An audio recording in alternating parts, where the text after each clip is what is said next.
Hi everyone, welcome to VV Lakshmi classes. ఈరోజు మన క్లాస్లో మనం పార్లమెంటులోని హౌసెస్ ఉన్నాయి కదా, రాజ్యసభ, లోక్సభ, వాటి యొక్క కంపోజిషన్ నేర్చుకుందాం.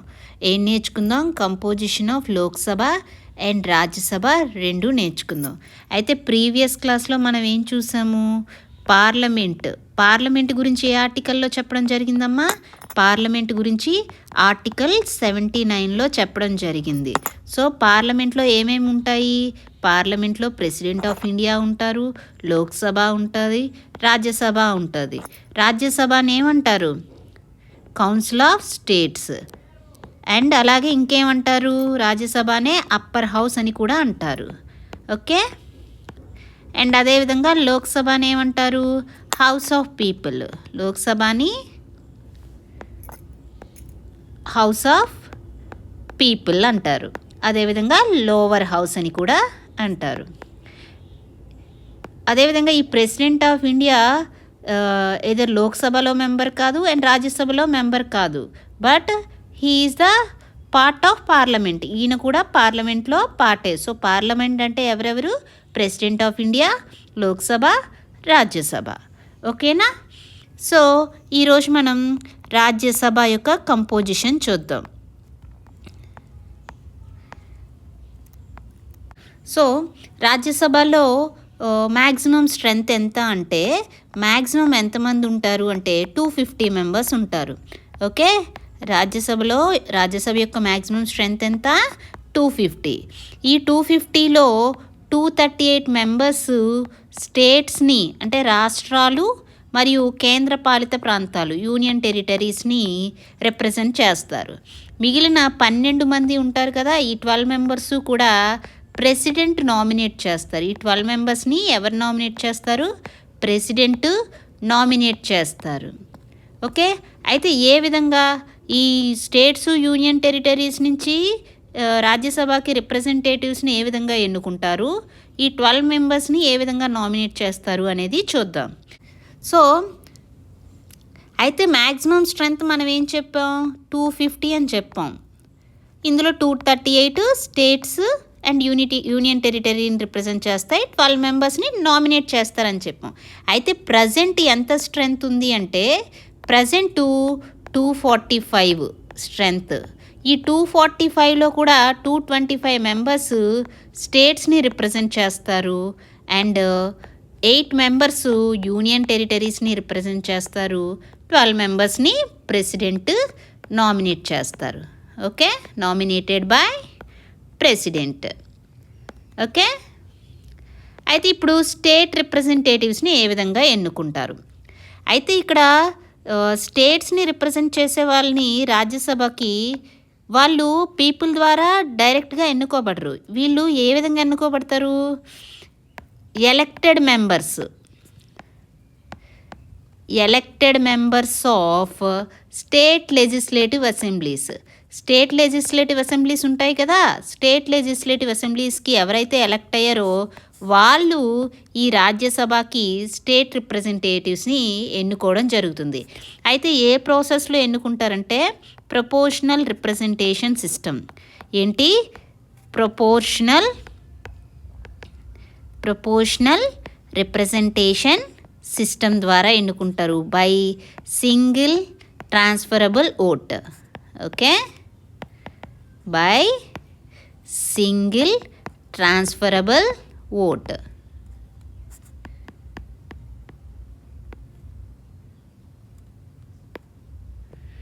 ఓకే. సో అయితే ఈ proportional representation system by single transferable vote ఏ విధంగా ఉంటుంది? ఇది ప్రిఫరెన్షియల్ మెథడ్. మామూలుగా మనం ఇప్పుడు లాస్ట్ 2024 ఎలక్షన్స్ జరిగాయి. లోక్సభ ఎన్నికలని, అసెంబ్లీ ఎన్నికలని జరిగాయి. సో వీటికి ఎలాగే ఎన్నికలు అనేవి జరిగాయి? ప్రజలు ఎన్నుకున్నారు. పీపుల్ అనేవారు ఒకరు వెళ్ళి ఒకరికి ఓటేయడం, ఇంతేనా? డైరెక్ట్ ఓటింగ్ అనేది జరిగింది. అయితే ఈ proportional representation system by single transferable ఓట్లోని ఏ విధంగా అంటే ప్రిఫరెన్షియల్ మెథడ్లో ఓటింగ్ అనేది జరుగుతుంది. ఓకే. ప్రిఫరెన్షియల్ మెథడ్లో ఓటింగ్ జరుగుతుంది. సో ఆ ఓటింగ్ ఎలా ఉంటుందో చెప్తాను, వినండి. ఇప్పుడు 4 మెంబర్స్ పోటీ చేస్తున్నారు. అయితే ఇప్పుడు సమ్ పి అనే పర్సన్ వెళ్ళారు. ఈ పి అనే పర్సను నార్మల్గా అయితే ఏం చేయాలి, ఏబిసిడిలో ఒకరికి ఓట్ చేస్తారు, వచ్చేస్తారు. అయితే ఈ single proportional representation system by single transferable ఓట్లో ఏం చేస్తారంటే ప్రిఫరెన్స్ అనేది ఇస్తారు.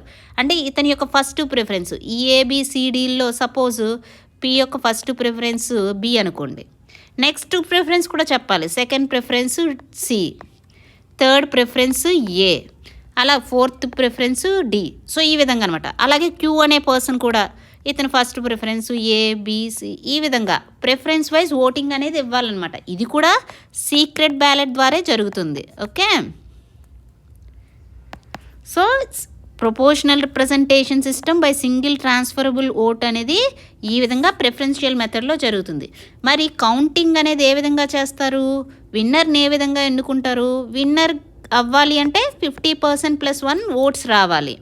అయితే ఇక్కడ కౌంటింగ్ చేసేటప్పుడు ఫస్ట్ రౌండ్ క్యాలిక్యులేషన్ జరుగుతుంది. ఫస్ట్ రౌండ్లో ఏకి ఎన్ని ఓట్స్ వచ్చాయి, బికి ఎన్ని ఓట్స్ వచ్చాయి, సి ఎన్ని ఓట్స్, డి ఎన్ని ఓట్స్ కౌంట్ చేస్తారు. ఓకే, లీస్ట్ ఎవరైతే ఉంటే వాళ్ళని ఎలిమినేట్ చేసి వాళ్ళ యొక్క సెకండ్ ప్రిఫరెన్స్ ఓట్లు ఫస్ట్ ప్రిఫరెన్స్ ఓట్స్ వాళ్ళకి కలుపుతారు. అది ఏ విధంగా అంటే సపోజ్ 100 ఓట్స్ ఉన్నాయి. ఇక్కడ ఇన్ని 100 ఓట్స్ ఉన్నాయి కదా. ఈ 100 ఓట్స్లోని ఏ అనే పర్సన్కి ఒక 45 ఓట్స్ వచ్చాయి, బి అనే పర్సన్కి 40 వచ్చాయి అనుకోండి, సి అనే పర్సన్కి 2 ఓట్స్, డి అనే పర్సన్కి 13 ఓట్స్, టోటల్ 100 సరిపోయి కదా. సో ఈ విధంగా ఓట్స్ వచ్చినప్పుడు ఇక్కడ లీస్ట్ ఎవరికి వచ్చింది, సి అనే పర్సన్కి వచ్చింది. ఇప్పుడు చాలా వరకు మనకి ఇప్పుడు జరిగే ఎన్నికల్లో ఈ పద్ధతిలో 50% + 1 అనేది ఫస్ట్ రౌండ్లోనే తెలిసిపోతుంది. ఒకవేళ ఫస్ట్ రౌండ్లో రాలేదు, ఏంటి 50% + 1 అంటే టోటల్ 51 ఓట్స్ ఎవరికి వస్తే వాళ్ళు విన్ అయినట్టు. కానీ ఇక్కడ ఎవరికి 51 రాలేదు. ఇప్పుడు సెకండ్ ప్రిఫరెన్స్ చూడాలి, సెకండ్ రౌండ్కి వెళ్తారు. సెకండ్ రౌండ్కి వెళ్ళినప్పుడు ఏం చేస్తారంటే ఈ ఫస్ట్ రౌండ్లో తక్కువ ఎవరికి వచ్చే సి అనే పర్సన్కి వచ్చింది కదా. సో ఇతన్ని తీసేసి ఇతనికి ఫస్ట్ ప్రిఫరెన్స్ ఓట్స్ వేసారే ఈ ఇద్దరును, వీళ్ళ యొక్క సెకండ్ ప్రిఫరెన్స్ ఓట్స్ చూస్తారు. వీళ్ళ యొక్క సెకండ్ ప్రిఫరెన్స్ ఓట్స్ ఎవరికి ఇచ్చారో చూసి వాళ్ళకి యాడ్ చేస్తారు. సపోజ్ ఈ 2 పర్సన్స్ కూడా ఒక ఓటు ఏ అనే పర్సన్కి, ఒక ఓటు బి అనే పర్సన్కి ఇచ్చారనుకుంటే అప్పుడు ఏమవుతుంది, +1 +1 చేస్తారు. ఓకే, సో ఏమైంది, ఇప్పుడు ఈ విధంగా 46, 41, 13 అగైన్ లీస్ట్ ఎవరికి ఉంది, డి అనే పర్సన్కి ఉంది. ఓకే, ఇతన్ని ఎలిమినేట్ చేసి వీళ్ళు ఉన్నారు కదా ఈ 13 మెంబర్స్, వీళ్ళ యొక్క థర్డ్ ప్రిఫరెన్స్ ఓట్స్ ఎవరికి ఉన్నాయో వాళ్ళకి యాడ్ చేయడం జరుగుతుంది. ఓకే, సో ఈ విధంగా ఒక్కొక్క రౌండ్లో క్యాలిక్యులేట్ చేసుకెళ్ళి ఎవరికైతే 50% + 1 ఓట్స్ వస్తాయో వాళ్ళని విన్నర్గా డిక్లేర్ చేస్తారు. సో ఇది proportional representation system by single transferable vote procedure.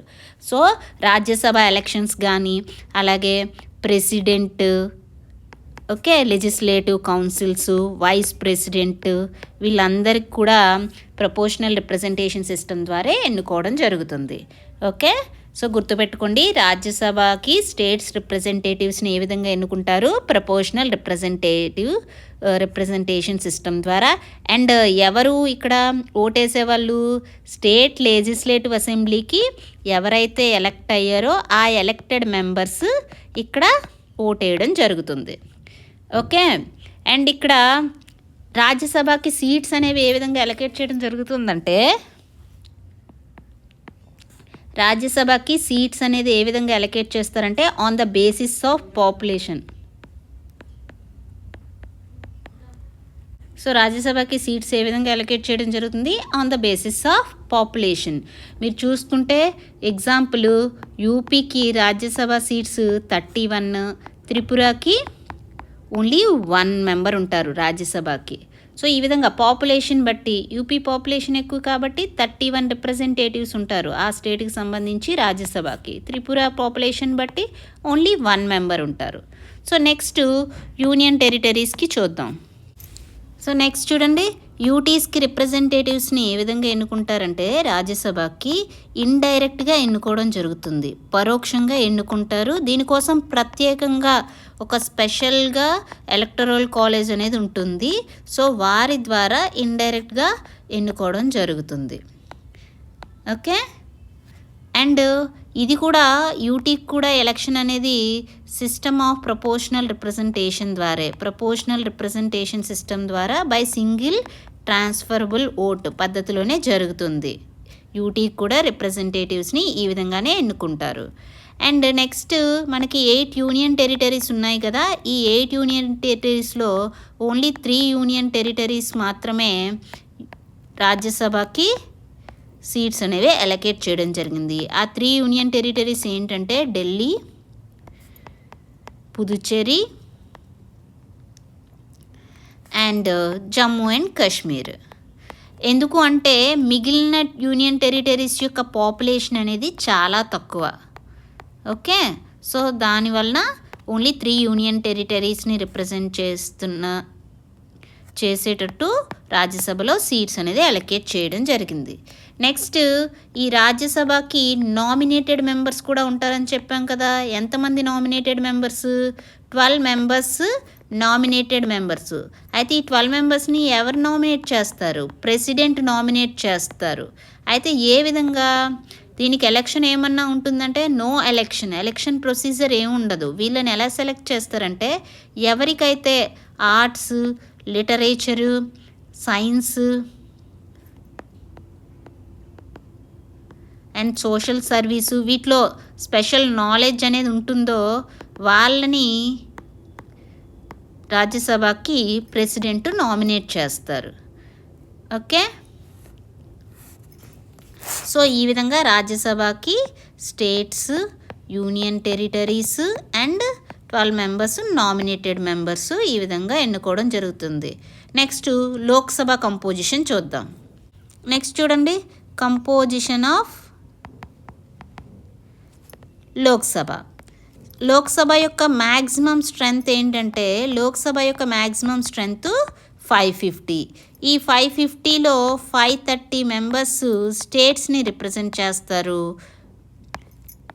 20 members union టెరిటరీస్ని represent చేస్తారు. అయితే ప్రజెంట్ ఎంతమంది ఉన్నారంటే ప్రజెంట్ 543 మెంబర్స్ ఉన్నారు లోక్సభలో. ఈ 543లో 524 స్టేట్స్ని రిప్రజెంట్ చేస్తున్నారు, 19 మెంబర్స్ యూనియన్ టెరిటరీస్ని రిప్రజెంట్ చేస్తున్నారు. అయితే మరి స్టేట్స్ని రిప్రజెంట్ చేసే వాళ్ళని ఏ విధంగా ఎన్నుకుంటారు?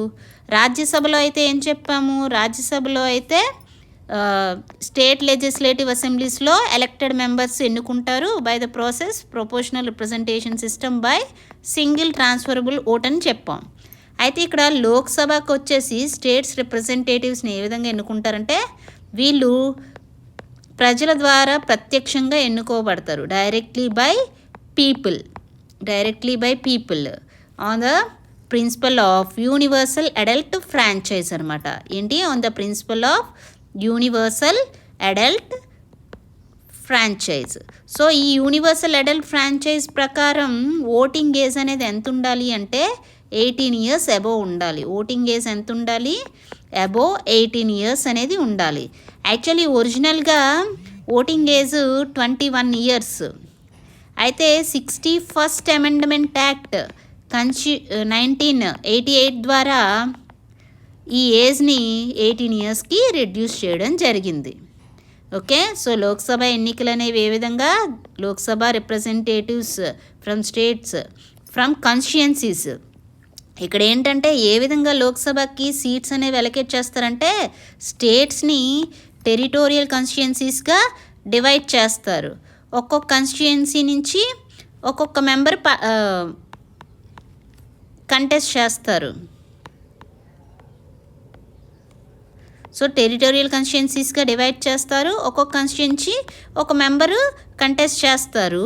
సో వాళ్ళు పీపుల్ ద్వారా ఎన్నుకోబడతారు on the principle of universal adult franchise. Universal adult franchise ప్రకారం ఓటింగ్ ఏజ్ ఏంటి? అబోవ్ 18 years ఉండాలి. యాక్చువల్గా ఎంత ఉండేది? 21 years ఉండేది. 61st కాన్స్టిట్యూషనల్ అమెండ్మెంట్ యాక్ట్ 1988 ద్వారా 18 yearsకి రెడ్యూస్ చేయడం జరిగింది. సో స్టేట్స్ నుంచి రిప్రజెంటేటివ్స్ని ఈ విధంగా ఎన్నుకుంటారు. మరి యూనియన్ టెరిటరీస్కి ఏ విధంగా ఎన్నుకుంటారో చూద్దాం. సో యూటీస్ తరపున లోక్సభకి రిప్రజెంటేటివ్స్ని ఏ విధంగా ఎన్నుకుంటారంటే యాక్చువల్గా కాన్స్టిట్యూషన్ అనేది ఏం చెప్పింది? పార్లమెంట్కి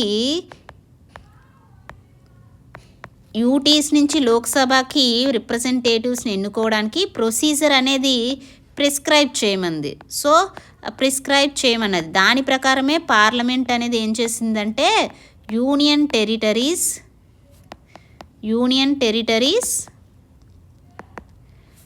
direct election to the house of people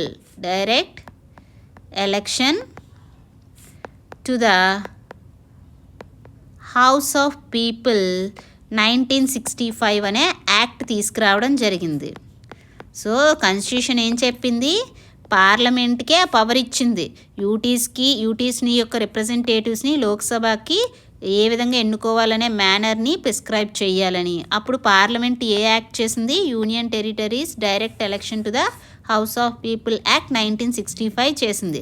so దీంట్లో ఏం చెప్తున్నారు అంటే యూటీస్ యొక్క రిప్రజెంటేటివ్స్ని కూడా లోక్సభకి సేమ్ ఏ విధంగా అయితే మనం లోక్సభకి ఎన్నుకుంటున్నామో అదే విధంగా డైరెక్ట్గా ఎన్నుకోవాలి అని, డైరెక్ట్ ఎలక్షన్ ద్వారా మనం యూటీస్ రిప్రజెంటేటివ్స్ని కూడా ఎన్నుకోవాలని ఈ యాక్ట్ ద్వారా చెప్పడం జరిగింది. సో ఇది యూటీస్ రిప్రజెంటేటివ్స్. మరి ఇక్కడ నామినేటెడ్ మెంబర్స్ ఉన్నారా?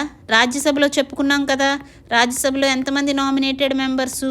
12 మెంబర్సు. వారిని ఏ కేటగిరీస్ నుంచి తీసుకుంటారు? వితౌట్ ఎలక్షను ఎవరైతే art, literature, next science, social service, వీళ్ళకి స్పెషల్ నాలెడ్జ్ ఉంటుందో ఈ ఫీల్డ్స్లో వారిని ప్రెసిడెంట్ నామినేట్ చేస్తారు వితౌట్ ఎలక్షన్స్.